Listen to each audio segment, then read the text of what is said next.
Good evening, Derby travellers. Breaking into programming across the Speaker Network. Prime Minister Morrison is speaking in Canberra. Let's go there now. Good afternoon, everyone. Now is the time to dig deep. We are living in unprecedented times, with the twin battles that we face and that we fight against a virus and against the economic ruin that it can threaten. This calls for unprecedented action. Governments making decisions like they never have before. And today our government has made a decision today, and that I announced today, that no government has made before in Australia in response to crises such as these. And I hope and pray they never have to again. In the past, on so many occasions, they couldn't. But today we can. Today we must, and today we will. We are working now to a whole new set of rules. But it's our principles and values as Australians that will guide us through this uncharted territory and will get us to the other side together. Our actions must be well considered. They must be well tempered and targeted. They must be effective. They must be clear in their purpose, and they must be efficient in their execution. It is never the time for rash and ill-conceived decisions. That is why we have applied ourselves to delivering this plan that will provide Australians with the economic lifeline that they will need in the many months ahead to make it through and to get on this bridge we're building together to the other side. Some will say it's too little. Others will say that it's too much. What I say is we must work together to make this work and to make it go as far as possible. We still do not know the many other challenges we will face in the months ahead, and our decisions have been calibrated to that end. Our goal is to protect the lives and livelihoods of Australians, to protect and preserve the very economy that we will depend on so significantly in the months ahead and on the other side as well for the generations that will follow us out of this. Many countries in the months ahead and perhaps beyond that may well see their economies collapse. Some may see them hollow out.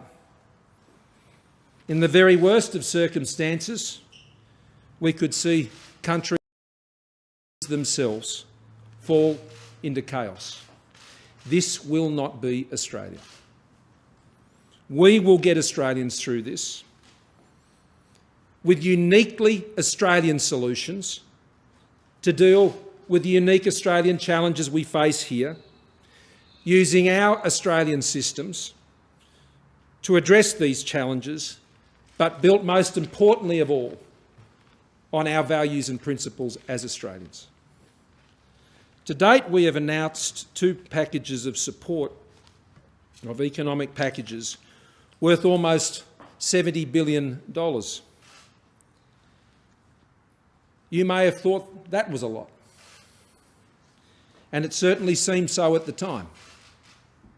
This has been subsequently supported by some $15 billion in additional measures by our states and territories working to the same purpose.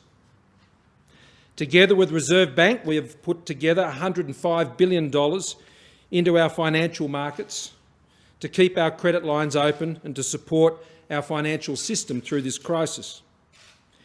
It's been about keeping Australians in jobs. It's about been about keeping Australian businesses in business, and it's been about cushioning the blow for those who most significantly will be impacted by strengthening our social safety net, of which we can be very proud in this country. Today I announce that we are committing $130 billion over the next 6 months to support the jobs and livelihoods of what we anticipate of being almost 6 million Australians who will need that lifeline in the months ahead. We have already boosted the job seeker payment for those who have lost their jobs. Today, we are introducing a $1,500 per fortnight job keeper payment to keep Australians in their jobs, even when the work may dry up. We will pay employers to pay their employees and make sure they do, to keep them in the businesses that employ them, and to ensure they can get ready together to bounce back on the other side. These businesses and their owners will tell you are their employees. They are their most important asset. And this plan is about keeping those businesses together by keeping these employees in these businesses. We want to keep the engine of our economy running through this crisis. It may run on idle for a time, but it must continue to run. Our plan will see our businesses, large and small, right across our entire economy, share the load with our welfare system to deliver these important income supports. Our JobKeeper plan sees every Australian worker the same way, no matter what you earn. There is not more support for some than there is for others. That is not the Australian way.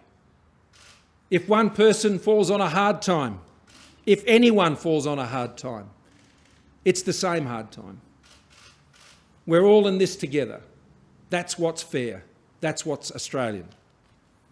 So with this plan now, it is time to draw together again. It is time to chart our way through together. These businesses with their employees, staying together, looking ahead, seeing what it will be like on the other side and working and building towards that on the other side so they can take that opportunity and create a new future together on the other side of this. So they emerge together, and we all emerge together as Australians, as one. I'm going to ask the Treasurer to go through the details of those announcements. I would also note that in addition to the JobKeeper package, we are also extending arrangements for the job seeker arrangements to those who are receiving payments or seeking to receive payments where they have a partner pay income test. That partner pay income test will be changed with the taper rate, and that'll extend out to what would be an annual income for the partner of $79,762 per annum, which will broaden the access to that payment for people in that situation whose partners previously were earning around about $48,000. That was the threshold. And I would note, though, that many of those partners who are seeking those payment will obviously now, in the very many cases, be covered by this JobKeeper payment by remaining attached to their employers. I want to thank the Treasurer for the work that he has done together with the Treasury Secretary and the Treasury Department, the Finance Department, of course the Finance Minister. This is a very big challenge, and I appreciate the work you've done, Josh, but for all of us, it's about the support that's needed. Josh. Well, thank you, Prime Minister. Australia is facing a war on two fronts. As the Prime Minister has said, we are facing a health crisis and an economic crisis at the same time. The past weeks have been tough, but the weeks ahead will be tougher. And Australians know that no matter how great the challenge is, their government has their back. Our priority all along has been to properly resource and prepare our health system for the challenges that we face in the period ahead. But we have also never lost sight of what the need is to cushion the harsh economic impact for Australians from the coronavirus as we build a bridge to the recovery. This is what the hibernation strategy has been all about. We are partnering with banks to support lending to their customers, and the banks are providing a 6-month reprieve from having to make repayments. We are ensuring that tenants facing significant hardship as a result of the coronavirus will have the security of a 6-month moratorium on evictions. We're working with the utility and the insurance companies who have a responsibility in this Team Australia moment to help their customers get to the other side. But most importantly of all, we have been focused on keeping Australians in jobs and Australian businesses in business. This has seen the government join with the banks to provide loans of up to $250,000.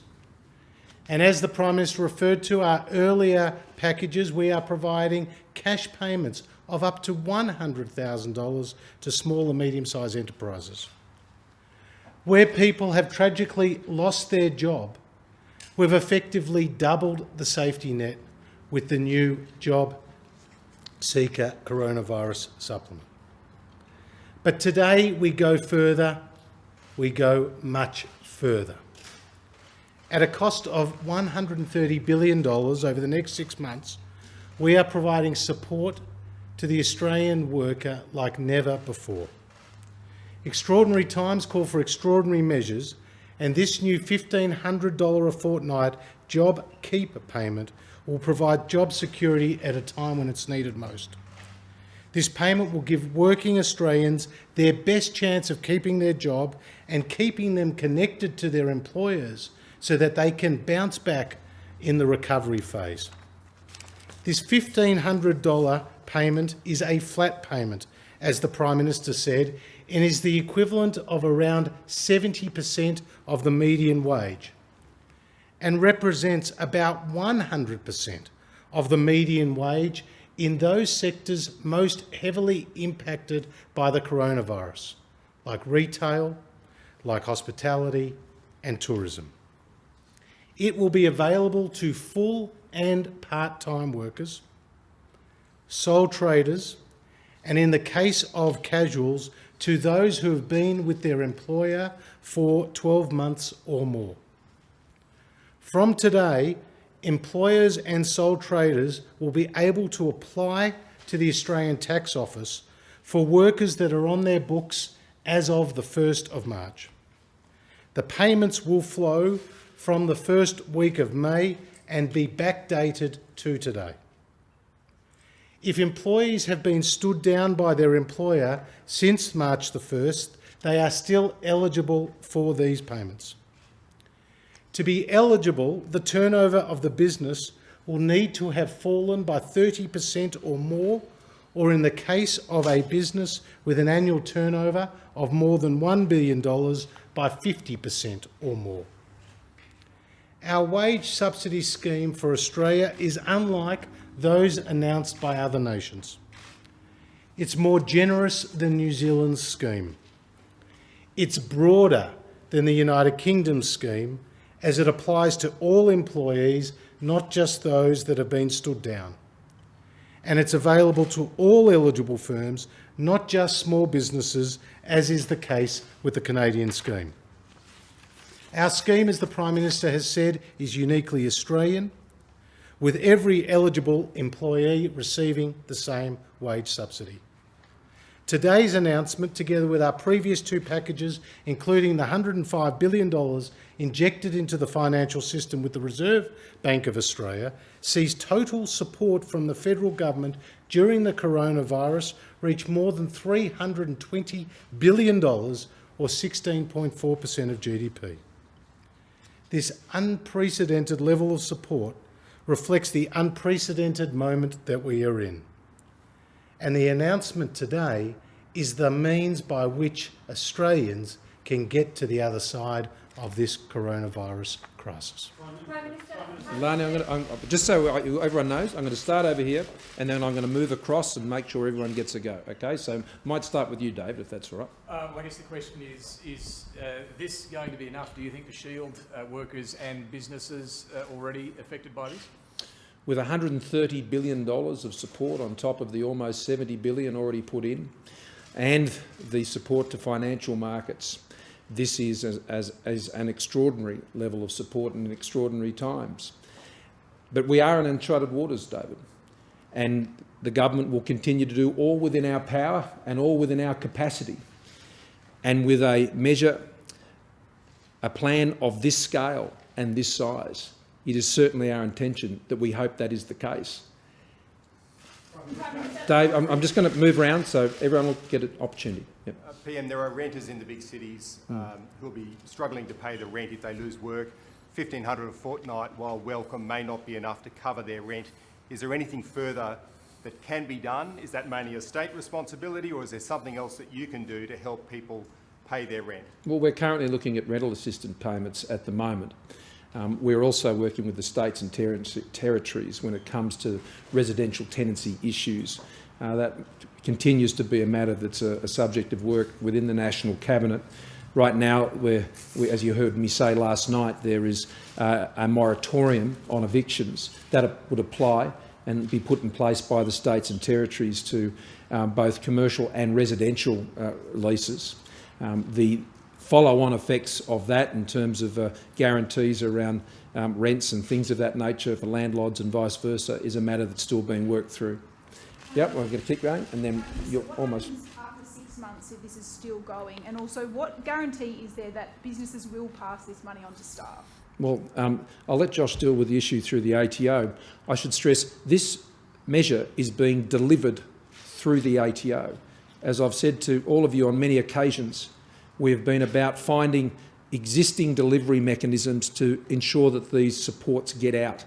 When you design new systems, then you can find yourselves in all sorts of difficulties. And even with these systems, as you can see, there of course will be a lot of work to do. I mean, these payments are always done in arrears for things of this nature, so that will not be news. And those arrangements businesses can put in place to ensure that they can keep going and working with their banks and so on, because this is an absolute guarantee of a payment they'll receive when it comes to supporting their payrolls. But the systems that will deliver this program are systems that we have assurances from in terms of the Australian Taxation Office, and that provides the mechanisms for them to follow through on the employers. This is a payment per employee. That will be able to be followed through on what is known as the single touch payroll system, which is now being broadly implemented right across Australia.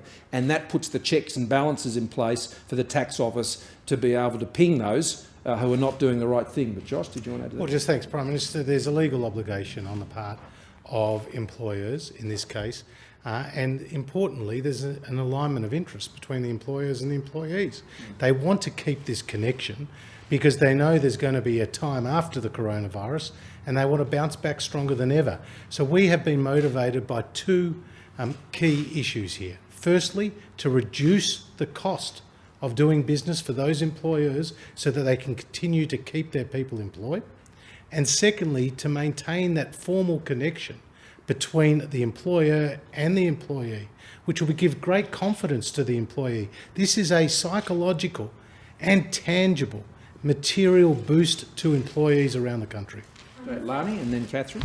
Prime Minister, this money will start hitting people's accounts in May. So what do people who lose their jobs today or tomorrow do to make ends meet between now and May? And am I right in that you expect 6 million Australians to lose their jobs? No, that's not what this means. And first of all, people will be getting paid from now. The reimbursement in arrears happens with the companies on that date, but it applies back to now, from today. Well, what will happen is the businesses are using their payroll systems through their normal pay arrangements, and those pay arrangements will be supported from today. So what this means is these employees won't be going to Centrelink. They won't be engaging with the social security system. they'll be engaging directly with their employer, and their employer will be making the payments, and then we will be reimbursing the employer. Josh made the Treasurer made a very important point in terms of how this is different to the UK system, for example. The UK system pays employers for employees that are stood down, that are no longer doing any work. What we are doing is providing this support to employers when their businesses are still functioning, when their employees are actually still at work. Our scheme is designed to actually keep people not just in pay, but in actual work, wherever that's possible. And so that's why the mechanisms kick in, the threshold kicks in when they have a downturn in revenue of 30%. Now, I've been taking some soundings from people in my own electorate, and they've seen their businesses fall by 50%, 70%, but they're still keeping people on, and they're still running businesses. And this is actually an incentive for businesses to adapt to these new circumstances, to keep people on doing actual work, and for those businesses that have had to close their doors because of the decisions to close down certain businesses, that means they can still have them on the books, on the payroll, and still looking at how they can work together to resuscitate and revive the business on the other side. So this isn't money for people just to go away and do nothing. This is about people remaining connected to their business and looking into the future. So we anticipate the number of employees in businesses that will be affected in this way can be as much as that 6 million figure. But they wouldn't be people who would normally be finding themselves in the unemployment statistics, even in these circumstances, or even necessarily being able to go to Centrelink and get access to the job seeker support. That's why it's called a job keeper payment. It's about keeping people in jobs. Catherine. Are there any exclusions in terms of this wage subsidy? For example, if you're in Australia on a temporary work visa, will you be eligible for this subsidy? Also, you've been talking about businesses, the eligible businesses. Does this also apply to charities, not-for-profits, theatres, arts companies, you know, the sort of people that have been absolutely slammed over the last couple of weeks? Sure, I'll let the Treasurer add to this, but it does apply to not-for-profits, as the Treasurer has said. It applies to New Zealanders who are here on 444 visas. I've had that conversation with Prime Minister Ardern. We had a discussion earlier today about those issues. That is a departure from the arrangements we've put in place when it relates to the social welfare system. New Zealanders on 444 visas don't get access to the welfare system, but they are getting access to this job keeper payment. The reason for that is we have New Zealanders who've been making a life here, have been part of work here, they're connected to businesses here, they have commitments here, and they own properties and they rent properties, and they're part of an ongoing economy in Australia. And so we're about keeping them part of that economy because they're part of what happens on the other side. The Prime Minister herself has told me that for those disconnected, if you like, from the Australian economy, they know the rules when it comes to the welfare system in the economy, and many of them are finding their way back to New Zealand. But Josh? Yes, Catherine, it does apply to not-for-profits, just like our cash payments to small and medium-sized businesses also apply to not-for-profits. The other point I just want to make about the UK and New Zealand schemes is they were 3-month schemes. This scheme's been announced and costed for 6 months. 6 months. Prime Minister, could you just clarify whether any workers who've already been stood down will qualify for this latest JobKeeper payment? Yes, they will. It goes back to March the 1st. And so if you have employees who are on the books as of March the 1st, and you're the employer, you are eligible to receive this JobKeeper payment. Will they now reach out to those employees, or how will that work? Yes, the employers and the employer, in many cases when you've stood them down, you've still got them obviously on the books, and no doubt the employers will do that. The ATO has a button on their site which employers can hit, I understand, from today. That will register them as going into this program and that system. And so it'd be a matter of the employee making contact with their employer if they fit into the categories that the Treasurer has outlined, full-time, part-time and casual for more than 12 months, and then they can enter into those arrangements. I'm coming across. Okay, yeah. Just clarifying on from what Lani asked, are you saying that businesses could with confidence give their employees $1,500 a fortnight from now and get that amount reimbursed to them in May? Or Yes. And another point of clarification. Assuming on their self-declaration that they are eligible, that their business has fallen by 30%. Yeah. And just another point of clarification for people who And they register with the ATO. Yes. For people who might have already put in or in the process of trying to get the job seeker payment, what exactly should they do? There are going to be a lot of confused Australians at the moment. They should ring their employer, find out whether they're registering to be part of the JobKeeper program, and they'll be able to take up that arrangement with JobKeeper. You obviously can't get JobKeeper and JobSeeker, and that will be one of the conditions that the employers will be working through to ensure that they're not double counting on those measures. So if you have applied to JobSeeker through Centrelink, then you can get in touch with your employer and translate across to the other program. That will mean it will take a lot of pressure off Centrelink and the government services system, and that'll hopefully mean that we'll be able to even move more quickly through those arrangements. Andrew. Prime Minister, correct me if I'm wrong, maths is it's about $39,000 a year. You're calling it a wage subsidy. Is it your expectation that employers, if they can, would have a contribution? And secondly, it's a gobsmacking amount of money.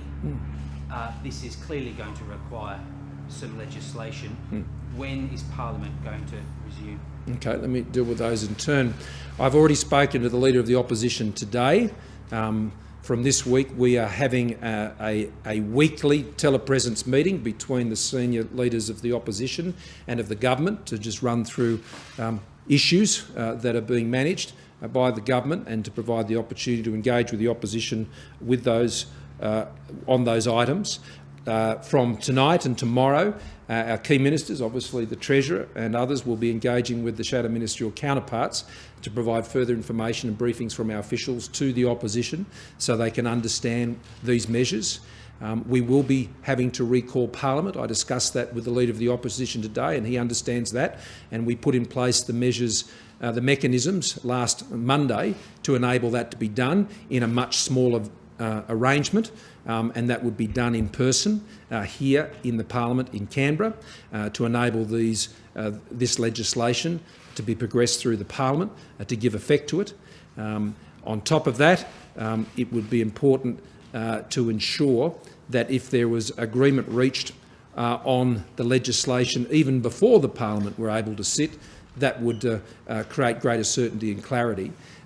Some of this legislation could be a bit complicated, and so we need to ensure that we get that legislation right when it comes into the Parliament, so it will be convened at a time when officials can appropriately draft that legislation, and we can share that with the opposition, and we can have it progress through the Parliament as quickly as possible, as we saw last Monday when we did that exact process for around almost $70 billion worth of measures. Now, you'd have to remind me of the first. Yeah. Good point, and Josh will add to this, I'm sure. Yes is the short answer to that question. I mean, there will be businesses that will, particularly those who continue in operations, who will have their employees operating, and they will have the first $1,500 of their wages each fortnight met by this payment, and that will give employers a bit more room to be able to keep employees in jobs and on the job for longer. But Josh? Prime Minister. But it doesn't include the superannuation. There is no superannuation guarantee levy on this payment, I should stress. That is correct. Employees who are eligible will be receiving a minimum of $1,500 because in some cases the employer will be paying them more than that amount. And as I said in my opening comments, you will have many workers in the retail space, in the hospitality space, in the tourism space who may have been on minimum wage. And this effectively is 100% of that wage. So this is why it's a very fair system with a flat payment of $1,500. That will be a minimum payment to those many people. Okay. Over back. Is this so? You're saying it's the same amount of money for everyone? Would that include, so it's full-time workers, casual workers, part-time workers, all receive the exact same amount? And correct. Say there was a casual worker who was on the books but was potentially earning less than this amount, on a general fortnight, are they still earning the same amount? This is just across It's the a board? it's a flat wage payment for every single worker that fits into that category. Phil. A lot of workers haven't been stood down, they've been retrenched. Are they, first question, are they ineligible for this payment if they've been effectively sacked?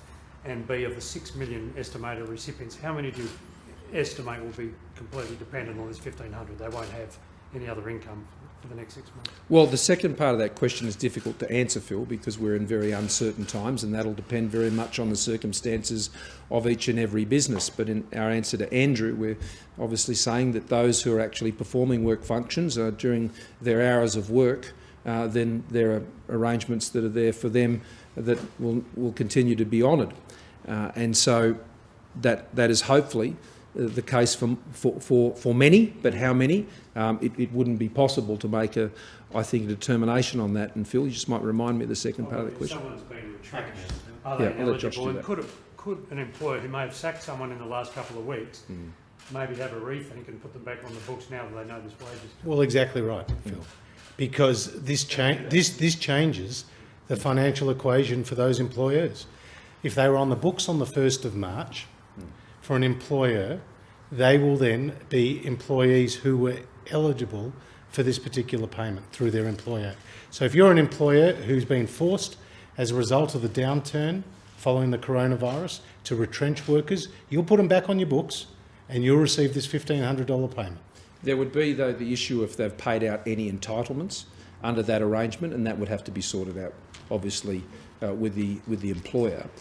For those who continue on with the business, then they obviously keep all their entitlements, but they're not paid out those entitlements because they're actually still employed by the business. A lot of these businesses, exporters, they sell goods internationally. A functioning international trading system will be necessary to kickstart the global economy again. You made some comments to the G20 about this the other day. What more would you like to see in the way of global leaders working together to resuscitate that global trading system? What forums should be used, and what role will Australia play? Well, those challenges are the same challenges we were confronted with before this crisis regarding global trading systems.